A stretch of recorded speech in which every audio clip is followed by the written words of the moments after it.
আজ বানাবো আলু দিয়ে খাসির মাংসের পাতলা ঝোল। প্রথমে মাংসটাকে ভালো করে ধুয়ে নিয়েছি। এবার পেঁয়াজ, আদা, রসুন পেস্ট করে নিয়েছি। আর জিরে, গোলমরিচ, ধনে পেস্ট করেছি। এবার মাংসতে আদা, রসুন, জিরে বাটা, টমেটো, হলুদ গুঁড়ো, লঙ্কার গুঁড়ো, নুন, লেবু দিয়ে ভালো করে ম্যারিনেট করে নিয়েছি।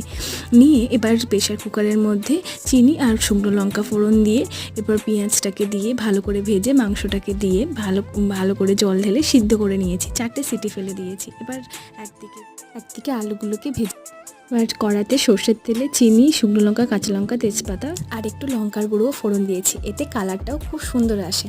তারপরে পেঁয়াজ কুচি, লঙ্কা আর আদা, রসুন, পেঁয়াজ দিয়ে ভালো করে কষিয়ে নিয়েছি। এতে হলুদ গুঁড়ো আর গরম মশলা দিয়ে কষিয়েছি। তারপর মাংসগুলোকে জল থেকে ছেঁকে সেগুলো দিয়ে আবার ভালো করে কষিয়ে নিয়েছি। এতে টেস্টটা সুন্দর হয়। আর হ্যাঁ, আমার ভিডিও যদি ভালো লাগে তাহলে লাইক আর একটা সাবস্ক্রাইব করে দেবেন।